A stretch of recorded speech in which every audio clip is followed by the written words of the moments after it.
seja com todos, amém? Glória a Deus por mais uma noite que Ele nos concede estarmos juntos, né, como igreja, para dedicarmos assim um tempo ao Senhor, para aprendermos mais da Sua palavra. Você deseja ouvir a voz de Deus hoje à noite, amém? Abra sua Bíblia então, na segunda carta de Paulo aos Coríntios, capítulo 3.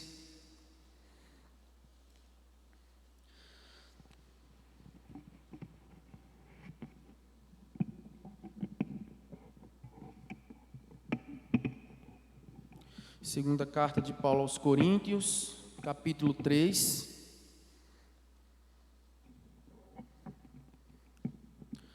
Nós vamos ler, irmãos, todo o capítulo. Eu sei que semana passada nós já vimos do 1 ao 6, mas eu quero ler novamente todo o capítulo hoje para que haja assim uma compreensão maior, para que a gente possa se inteirar de todo o conteúdo.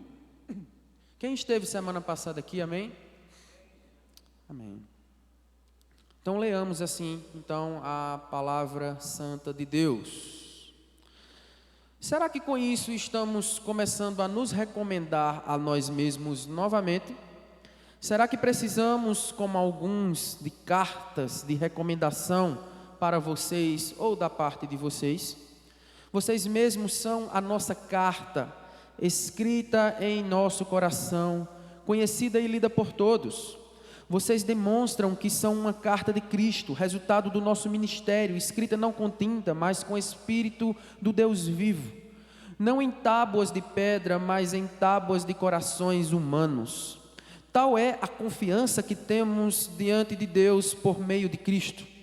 Não que possamos reivindicar qualquer coisa com base em nossos próprios méritos, mas a nossa capacidade vem de Deus. Ele nos capacitou para sermos ministros de uma nova aliança, não da letra, mas do Espírito, pois a letra mata, mas o Espírito vivifica. O ministério que trouxe a morte foi gravado com letras em pedras, mas esse ministério veio com tal glória que os israelitas não podiam fixar os olhos na face de Moisés, por causa do resplendor do seu rosto, ainda que desvanecente. Não será o ministério do Espírito ainda mais glorioso? Se era glorioso o ministério que trouxe a condenação, quanto mais glorioso será o ministério que produz justificação. Pois o que outrora foi glorioso, agora não tem glória, em comparação com a glória insuperável. E se o que estava se desvanecendo se manifestou com glória, quanto maior será a glória do que permanece. Portanto, visto que temos tal esperança, mostramos muita confiança. Não somos como Moisés, que colocava um véu sobre a face, para que os israelitas não contemplassem um resplendor que se desvanecia. Na verdade, a mente deles se fechou, pois até hoje o mesmo véu permanece quando é lida a antiga aliança. Não foi retirado, porque é somente em Cristo que ele é removido. De fato, até o dia de hoje, quando Moisés é lido, o véu cobre os seus corações. Mas, quando alguém se converte ao Senhor, o véu é retirado. Ora, o Senhor é o Espírito, e onde está o Espírito do Senhor, ali a liberdade. E todos nós que com face descoberta contemplamos a glória do Senhor, segundo a sua imagem, estamos sendo transformados com glória cada vez maior, a qual vem do Senhor, que é o Espírito. Até aí, irmãos, vamos orar? Em nome de Jesus, amém? Oremos. Pai, nós te damos graças nessa noite pela tua palavra que foi lida, a tua palavra que é rica, que é eficaz. E nós te pedimos agora, Senhor, que o Senhor nos ajude a compreender a mesma, que o Senhor abra os nossos ouvidos espirituais e o nosso intelecto e a nossa compreensão, Senhor, para que possamos então nos nutrir da tua palavra, para que possamos então entender melhor aquilo que a tua palavra quer nos ensinar todos os dias, Pai. Nessa noite, toma cativa as nossas mentes para a glória do teu nome, assim nós te louvamos, em nome de Jesus.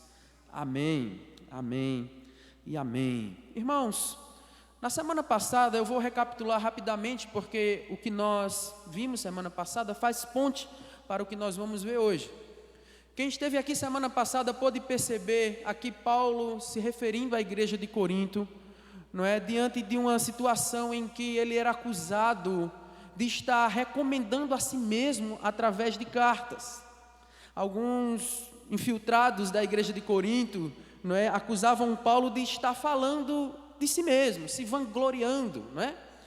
E Paulo está dizendo assim: olha, eu não preciso disso, vocês são cartas vivas, vocês são minha carta, eu não preciso escrever nada me recomendando, vocês mesmos, não é, podem dar testemunho, vocês mesmos podem perceber a obra de Cristo na vida de vocês, que pela misericórdia de Deus, não é, eu pude contribuir, eu pude ajudá-los, não é, e vocês hoje estão aqui para falar sobre mim, para, digamos, me dar esse testemunho, né?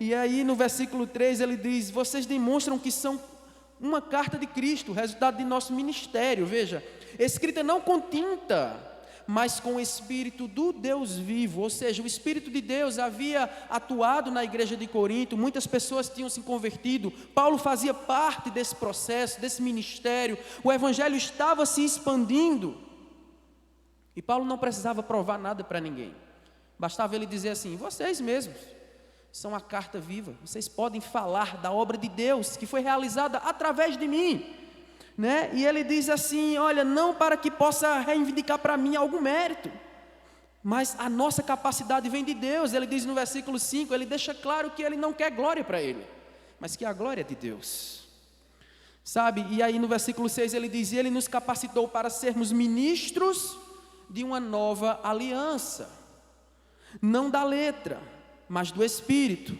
pois a letra mata, mas o Espírito vivifica. Esse versículo 6 muitas vezes tem sido interpretado como uma negação ao estudo da palavra, não é? As pessoas muitas vezes dizem: olha, a letra mata, viu? Não pode ficar muito intelectual não, que senão você acaba perdendo a fé. E não é nada disso que esse versículo quer dizer. Paulo está dizendo assim: olha, vocês precisam ver em mim as marcas do Espírito, e não as marcas da lei, e não as marcas escritas com tinta, não é? E não as marcas a partir de uma perspectiva da lei de Moisés, mas de uma nova aliança. Vocês precisam olhar para mim, porque é a obra do Espírito que está viva dentro de mim. Entende, irmãos? Quando ele se refere à letra aqui, ele está se referindo à lei. Então Paulo está dizendo assim: não olhem para mim a partir da lei, da obsessividade, da rigorosidade da lei. Sabe, eu não preciso provar nada, vocês não precisam olhar para mim dessa forma, basta vocês verem que em mim existem características de uma nova aliança, e eu posso falar disso para vocês. Então Paulo está se referindo à lei aqui, não é? A letra aqui como uma referência à lei, e ele está dizendo: olha, mas a lei ficou para trás, a lei ou a letra mata, era isso que a lei fazia, as pessoas se sentiam incapazes de cumprir a lei. A lei de Moisés, ela era necessária, como diz Paulo lá em Romanos 7, não é? Mas ela era impossível de ser cumprida, não é? Impossível. Logo, a lei traria castigo, logo a lei traria condenação. E Deus, sendo justo e misericordioso, resolve dar um jeito nisso e envia Jesus como sendo a superação da lei, trazendo agora para uma nova perspectiva, trazendo as pessoas agora para um novo ambiente, em que não é mais um cumprimento, não é mais uma coisa, vamos dizer assim, prática, não é mais uma coisa obsessiva, não é mais uma coisa, como é que eu posso dizer, viciada, talvez seja essa palavra, porque naquela época as pessoas elas pecavam e elas diziam assim: a lei manda fazer isso, então faz isso, oferece um sacrifício e aí fica tudo bem com Deus, e as pessoas começavam a ficar viciadas em fazer isso, e as pessoas começavam a dizer assim: tudo bem se eu pecar, porque eu posso pagar isso com Deus, eu posso ter um créditozinho com Deus aí. Na antiga aliança era assim, ou seja, a lei matava, a lei destruía, a lei afastava as pessoas de Deus, embora ela fosse necessária para que elas entendessem aquilo que é bom aos olhos de Deus e aquilo que é mal aos olhos de Deus. Mas a lei não podia ter esse poder de salvar. Somente a nova aliança, revelada em Jesus na cruz, traz ao homem a consciência de obediência por amor. De obediência não apenas por rigores da lei, mas obediência a partir de uma consciência de alguém que serve a um Deus amoroso. E é isso que Paulo está dizendo, olha, eu sou um ministro dessa nova aliança, não da letra, porque a letra mata vocês, mas do Espírito. E quando ele fala letra aqui, entenda-se lei. Entende agora, irmãos? Vocês estão entendendo? Estão acompanhando comigo o raciocínio? Sabe, e Paulo está falando para essa igreja, dizendo assim, vocês precisam acordar para isso. Não é possível. Sabe, tem uma nova perspectiva de vida para vocês. Jesus já veio. Vocês precisam entender que não é mais cumprir rituais, que não é mais pagar com sacrifícios de animais. Vocês agora precisam entender que o que Deus quer de nós agora é uma consciência limpa, tranquila. É um coração íntegro, como diz o salmista, que um coração quebrantado e contrito, o Senhor não o despreza. Você entende isso? Paulo está dizendo assim, olha, existe algo muito melhor que vocês não estão se atentando. E eu sou o ministro desse algo melhor, a saber, Jesus, o Filho de Deus, revelado para uma nova aliança entre Deus e o homem. Quantos aqui conheceram Jesus? Quantos aqui entendem a obra de Jesus? Quantos podem agradecer a Jesus e dizer muito obrigado porque o Senhor me salvou naquela cruz? Aleluia, irmãos. E aí sim, entenda agora porque que eu li e porque que eu dei essa pequena introdução da semana passada. É porque agora ele vai aprofundar essa discussão. E aí veja, no versículo 7 ele diz, o mistério que trouxe a morte foi gravado com letras em pedras. Aqui ele traz a figura de Moisés, quando sobe ao monte Sinai, né? E ele recebe ali de Deus a revelação para escrever em pedras, em tábuas, a lei de Deus para o povo. Lembra que Moisés vai até o monte Sinai, recebe ali, não é, a inspiração de Deus e desce, e quando ele chega lá embaixo, o que é que acontece? O povo tinha chamado Arão e tinha dito assim, vamos fazer um bezerro de ouro para a gente adorar, que Moisés está demorando demais. Quem lembra dessa passagem? Não é? O povo está demorando demais, Moisés está demorando demais, vamos adorar um Deus aqui, vamos criar um ídolo para nós.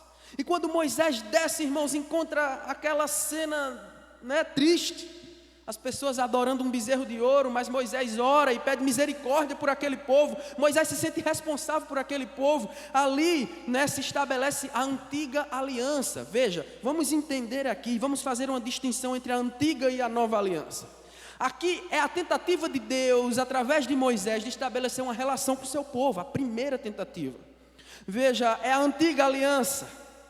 E aí Paulo agora, né, está lembrando aos coríntios acerca dessa primeira aliança. Perceba, ele diz, ó, o mistério que trouxe a morte foi gravado com letras em pedras, versículo 7, mas esse mistério veio com tal glória que os israelitas não podiam fixar os olhos na face de Moisés.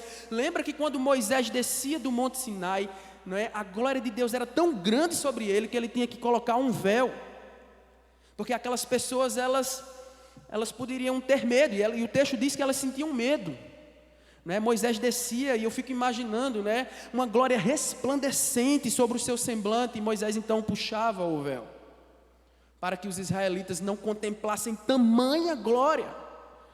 Veja, Paulo está dizendo, olha, veio com tal glória que os israelitas não podiam fixar os olhos na face de Moisés, por causa do resplendor do seu rosto, ainda que desvanecente. Veja, ou seja, esse resplendor vinha, mas se apagava. A palavra desvanecente é isso. É como se fosse uma luz que agora está forte e a energia começa a ficar fraca e ela vai apagando, apagando, apagando.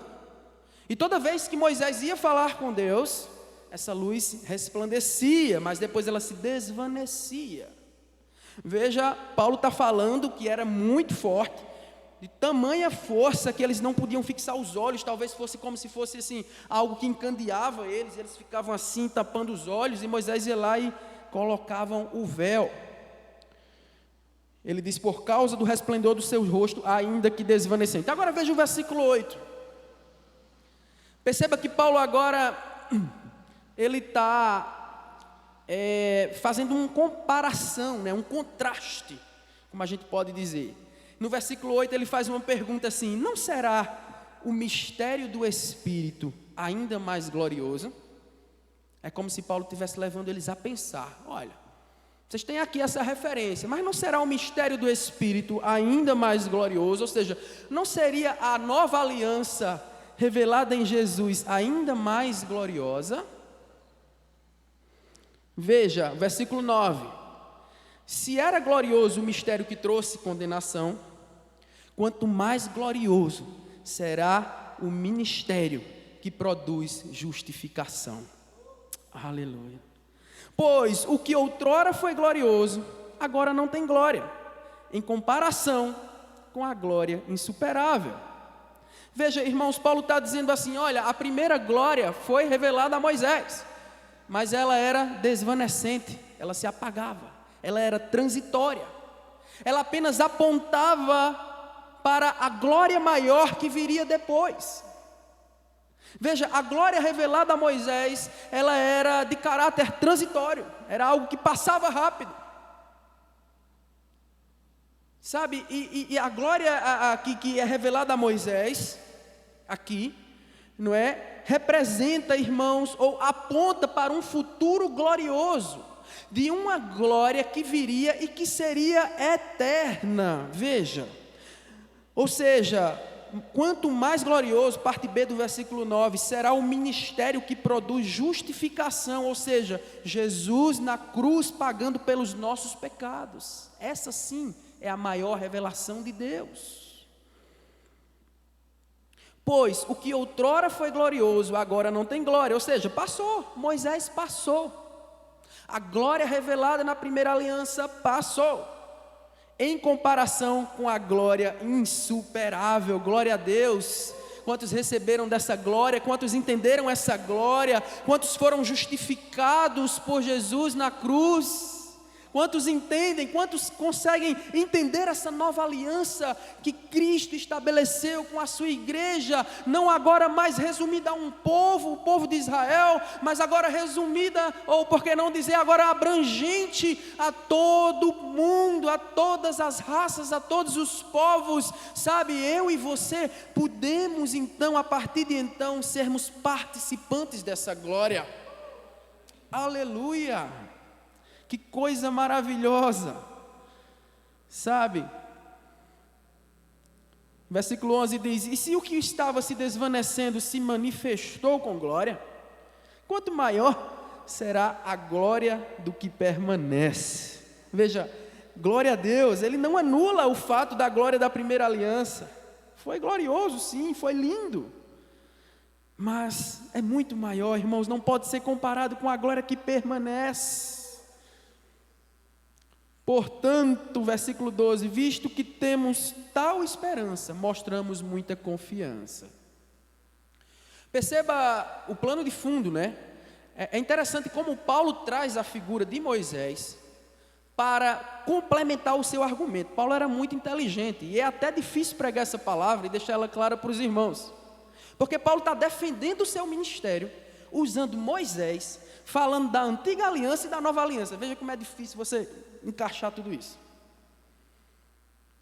Primeiro que ele começa dizendo que não precisa recomendar a si mesmo. E aí ele diz assim, vocês são cartas vivas, vocês estão vendo aí a obra de Cristo. E aí é como se ele pegasse o gancho e dissesse assim, está vendo aí tudo que vocês se tornaram? Isso é resultado da nova aliança. Veja, ele já começa a puxar, nova aliança. Aí vai para o Antigo Testamento, aí puxa Moisés, aí diz, olha, mas começou em Moisés, mas a de Moisés não era suficiente, veio a nova. E é como se ele dissesse assim, eu sou um representante dessa nova aliança. Você está entendendo comigo agora? O arrudeio que Paulo faz, ele pega a história de Moisés, pega a história das duas alianças, para defender e dizer que o ministério dele sim tem legitimidade, que o ministério dele é baseado em Jesus, na nova aliança. E eu sofri muito hoje de tarde para tentar entender, para passar para os irmãos. Mas os irmãos estão entendendo, né? Está tudo certo. Porque Paulo faz uns arrudeios assim que nós meros mortais, né, temos dificuldade de entender. Né? Porque você vê, ele está defendendo, falando de carta viva, depois ele está falando de Moisés, aí você fica, por que ele trouxe Moisés aqui? Porque, na verdade, é parte do argumento dele, né? Paulo era um ótimo, excelente orador, e ele está usando a história de Moisés, se referindo ao Antigo Testamento, para dizer assim, olha, eu sou o filho desta nova aliança, eu tenho legitimidade para falar para vocês. Está aí o resultado da nova aliança no coração de vocês. A gente não precisa mais da lei, a gente não precisa mais da letra, porque a letra mata. Agora a gente precisa de Jesus. Que coisa maravilhosa quando a gente começa a entender, irmãos, tudo aquilo que Cristo revela através da sua palavra. Veja, e aí ele diz no versículo 12, portanto, visto que temos tal esperança, mostramos muita confiança. Está vendo que ele está se defendendo? Ele está dizendo, eu estou confiante, eu não preciso provar nada para vocês não, para ninguém. Esse pessoal está me acusando aí, dizendo que eu não tenho carta de recomendação, mas olha, eu estou fundamentado, eu estou estruturado em Jesus. Eu sou representante do ministério de Jesus, eu tenho tal confiança. Entende? Como é difícil a gente conseguir interpretar, que é importante a gente vir ao estudo e a gente tentar entender de uma forma mais aprofundada a palavra de Deus.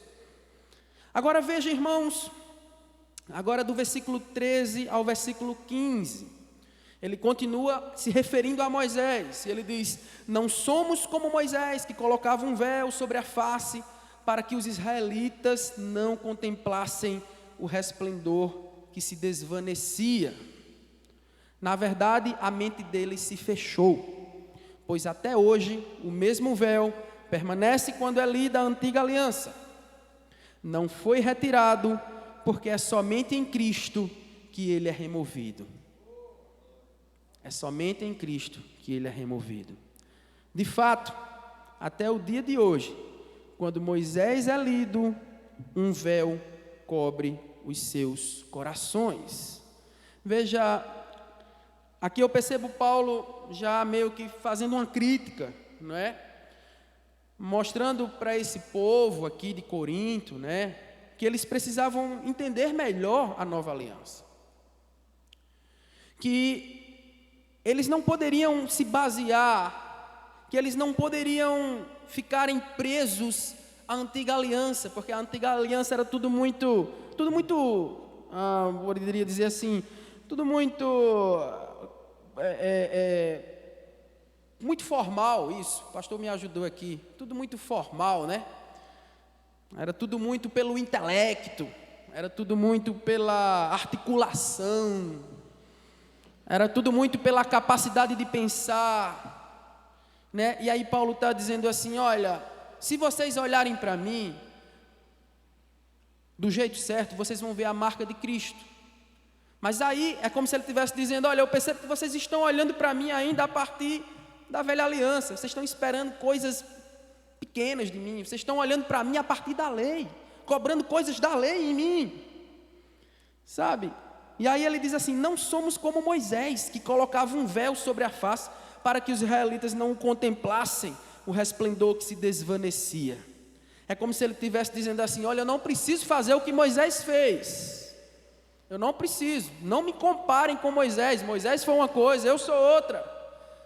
Na verdade eu falo desse evangelho, eu revelo essa graça para vocês, eu demonstro essa glória revelada em Jesus para vocês a todo momento. É como se ele estivesse dizendo assim, não esperem que o meu rosto brilhe igual ao de Moisés. Não esperem que eu fique iluminado como Moisés ficou. Vocês estão esperando isso de mim, então vocês vão quebrar a cara. Por isso que ele diz assim: não somos como Moisés, que colocava um véu sobre a face para que os israelitas não contemplassem o resplendor que se desvanecia. Na verdade, a mente dele se fechou, pois até hoje o mesmo véu permanece quando é lida a antiga aliança. Ou seja, nas sinagogas, até hoje o povo lê as leis de Moisés, não é? É como se ele estivesse aqui fazendo um jogo de palavras, mostrando que o véu está cobrindo o coração desse povo ainda, até hoje. Os olhos deles não foram abertos. Ele está dizendo: olha, na verdade a mente deles se fechou. Pois até hoje o mesmo véu permanece quando é lida a antiga aliança. Ou seja, as pessoas leem a lei de Moisés, mas os seus corações estão com um véu. E elas não conseguem compreender a verdade embutida. Elas não conseguem compreender que a lei de Moisés era apenas transitória. Elas não conseguem compreender que a lei de Moisés era insuficiente. E tem muita gente ainda lendo a lei de Moisés, querendo cumprir os rigores da lei de Moisés, sem entender que isso não os salvará. Porque a salvação é pela fé, mediante a graça. Você está entendendo isso aqui? É meio complexo. Ele está dizendo como se ele estivesse dizendo assim: até hoje tem gente que está ainda coberto pelo véu. Não foi retirado, porque é somente em Cristo que ele é removido. Olha aí. É somente em Cristo que ele é removido. E tem muita gente vivendo na cegueira. Não é? Tem muita gente ainda vivendo com o véu, literalmente ou metaforicamente. Muita gente ainda achando que tem que subir monte, que tem que fazer isso, que tem que carregar uma cruz nas costas, que tem que ir até Juazeiro, fazer isso, fazer aquilo, pagar penitência, fazer isso e aquilo outro. Não come peixe, não come carne na Semana Santa e come peixe na sexta-feira, faz isso, faz aquilo outro, é tanto rigor, é tanta coisa, e as pessoas ainda acham que estão agradando a Deus, cumprindo rigores. Formalidades, como disse o pastor aqui, cumprindo formalidades. Ou seja, o véu está sobre os seus corações. Eles até leem a palavra de Deus, mas o véu ainda está sobre os seus corações. Mas eu louvo a Deus porque nessa noite existe um povo aqui que entendeu que o véu é temporário, que a glória da antiga aliança é temporária e que ela apenas apontava para a glória que seria revelada em Jesus. E um povo que está aqui hoje que entendeu que a salvação é por meio da fé, mediante a graça, por meio de Jesus. É assim que nós somos justificados, é assim que nós somos lavados, nós somos remidos, é assim que nós somos curados das nossas feridas, é assim que nossa mentalidade muda e nós não nos tornamos meros religiosos burocráticos, mas nos tornamos filhos de Deus, que obedecem a sua palavra com perseverança, com consciência e com fé. Aleluia.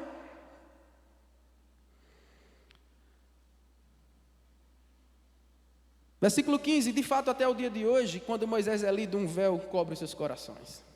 Versículo 16, mas quando alguém se converte ao Senhor, quantos podem dar um glória a Deus aí? O véu é retirado. O véu é retirado. É bom, irmãos, quando nós entendemos essa palavra, quando nós entendemos que a nossa relação com Deus agora, ela se estabelece de uma outra maneira, né? A nossa relação com Deus agora, ela se estabelece na intimidade. Fomos feitos amigos de Deus, podemos falar com Ele. Sabe, na cruz, quando Ele diz, tudo está consumado, tetelestai, não é? O véu do templo se rasga de cima a baixo, e nós temos agora acesso direto à sua presença. Nós podemos falar com Ele, Ele pode nos ouvir. Sabe, irmãos, aquilo que nos distanciava, aquilo que nos colocava numa posição contrária a Deus, o pecado, não é? A culpa foi retirada em Jesus, e essa nova aliança agora nos dá essa licença, nos dá essa legitimidade de podermos falar e Ele nos ouvir, de podermos entrar no Santo dos Santos e adorarmos o Senhor. Como diz a música que nós cantamos hoje à noite aqui, o véu que separava já não separa mais, a luz que outrora apagada agora brilha e brilha e brilha cada vez mais. Aleluia! Quantos podem glorificar o nome do Senhor nessa noite? Quantos podem exaltar esse Deus? Aleluia, aleluia, aleluia, glória a Deus. Somente para te adorar, Senhor, é que nós nascemos. Aleluia, glória a Deus, aleluia. Louvado seja o teu nome, Senhor. Aleluia. Deus está nesse lugar, irmãos.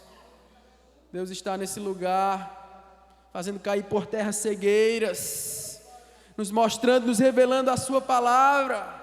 É a revelação de Deus para nós através do seu Espírito. Essa revelação não pode ser comparada à antiga aliança. Louvado seja o nome do Senhor. Versículo 17 diz, agora você vai entender. Ora, o Senhor é o Espírito, e aonde o Espírito do Senhor está, ali a liberdade. Aleluia. Sabe, a lei aprisionava, a lei enrijecia, a lei era engessada. Pode isso, não pode aquilo, não pode no sábado, não pode isso, não pode aquilo. A lei era condicionada, viciada. Ela aprisionava a mente das pessoas a cumprir meramente por cumprir. E aí Paulo agora está dizendo, ora, o Senhor é o Espírito, e onde está o Espírito, ou seja, onde está a nova aliança do Senhor, ali a liberdade. Você está entendendo isso? Você agora é livre em Jesus. Você é livre e escravo ao mesmo tempo. Porque agora você passa a se relacionar com Deus a partir da sua consciência. Você é livre porque você não precisa mais cumprir a lei, mas agora você precisa ter consciência diante de Deus. E aonde o Espírito Santo de Deus está, ali a liberdade. A lei aprisiona, o Espírito liberta. Você entende isso? Muitos até confundem esse versículo também, quando dizem, onde o Espírito de Deus está, ali a liberdade, como isso fosse uma autorização para fazer o que querem no culto, ou para a liberdade, então fica à vontade. Não é bem isso, não é? Onde o Espírito de Deus está, ali a liberdade, então a gente pode fazer o que a gente quiser, a gente pode adorar do jeito que a gente quiser, fazer o que quiser. Não é isso. A relação aqui é lei, Espírito. A imposição da lei e a imposição do Espírito. Paulo está dizendo, a lei aprisiona, o Espírito liberta. Não tem nada a ver com ritual e culto. Como é bom a gente aprender da palavra. Em versículo 18 ele diz, e todos nós, que com a face descoberta contemplamos a glória do Senhor, aleluia, segundo a sua imagem, estamos sendo transformados com glória cada vez maior, a qual vem do Senhor, que é o Espírito. Aqui estamos nós, irmãos. E quando a glória do Senhor bate em nós, ela deve refletir para outras pessoas. Quando a glória do Senhor chega na nossa vida, as pessoas percebem. Elas veem a diferença, elas veem o brilho do Espírito Santo na sua vida. E ele diz assim, olha, e todos nós que com a face descoberta, Contemplamos a glória do Senhor porque não é mais preciso o véu. Agora a gente pode estar diante de Deus, a gente pode conversar com Deus. Não estamos mais sob os rigores da lei. Ele diz agora, segundo a sua imagem, estamos sendo transformados, ou seja, um ato contínuo.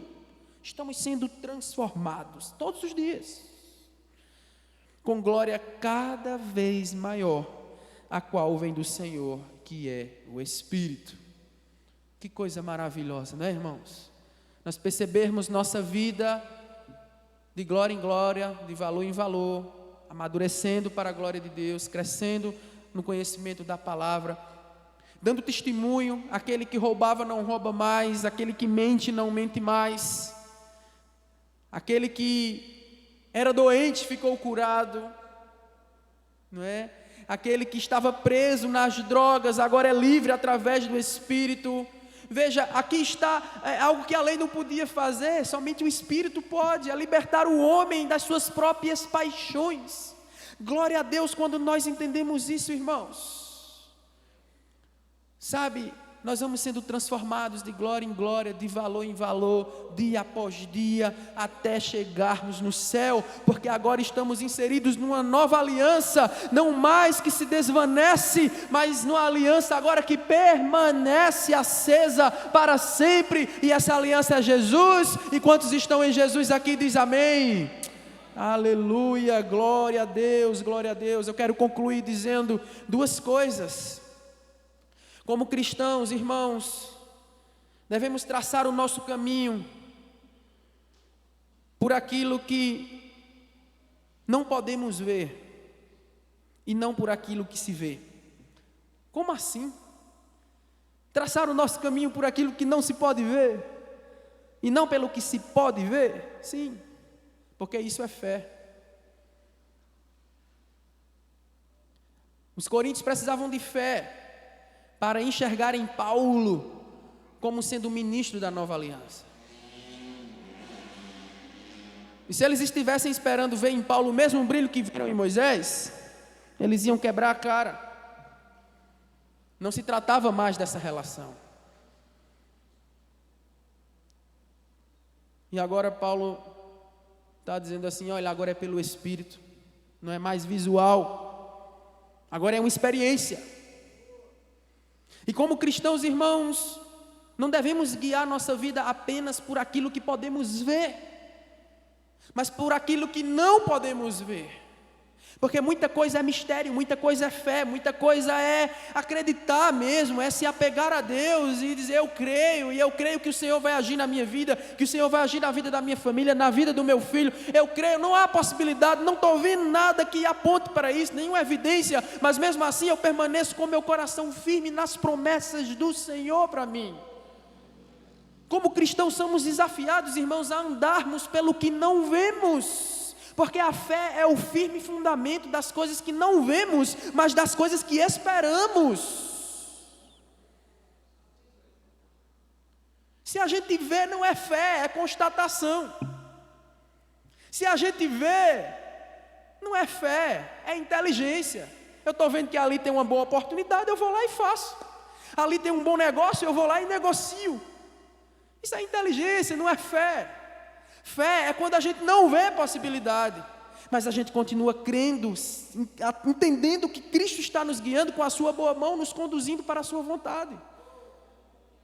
Entenda isso, irmãos. Como cristãos devemos sim andar por fé, seja no seu comércio, seja na sua família, na sua vida pessoal, aonde quer que você vá. Diga, Senhor, me ajude a entender as coisas por fé e a interpretar a vida a partir de uma visão do Espírito. Não me faça ser como um Tomé, que tem que ver para crer, que tem que tocar para crer. Diga, Senhor, nos ensina a ter mais fé, a andar por fé, não andar guiado pelos noticiários, não andar guiado, não é, pelas más notícias, mas andarmos guiados pelas promessas do Senhor na nossa vida. Segunda coisa, a obra redentora de Cristo se dá por meio da fé, mediante a graça e não por meio de sacrifícios humanos. A antiga aliança exigia sacrifícios humanos, poder, dinheiro, exigia posses. Eu tenho alguns animais, então eu posso sacrificar. A antiga aliança colocava no homem essa responsabilidade de se redimir diante de Deus. Na nova aliança não é mais o homem, é Cristo nos resgatando, é Cristo nos puxando para Ele mesmo. Não é mais por sacrifícios humanos. Você é incapaz de fazer alguma coisa para agradar a Deus. É por isso que o salmista diz: o que darei eu ao Senhor por todos os benefícios para que Ele fez comigo? Como é que a gente dá um presente a Deus? Não tem como. Deus é Deus, Deus já tem tudo. Como é que a gente vai dar um presente a Deus? Como é que a gente vai, Senhor, eu vou fazer isso? Não, Deus não precisa de nada.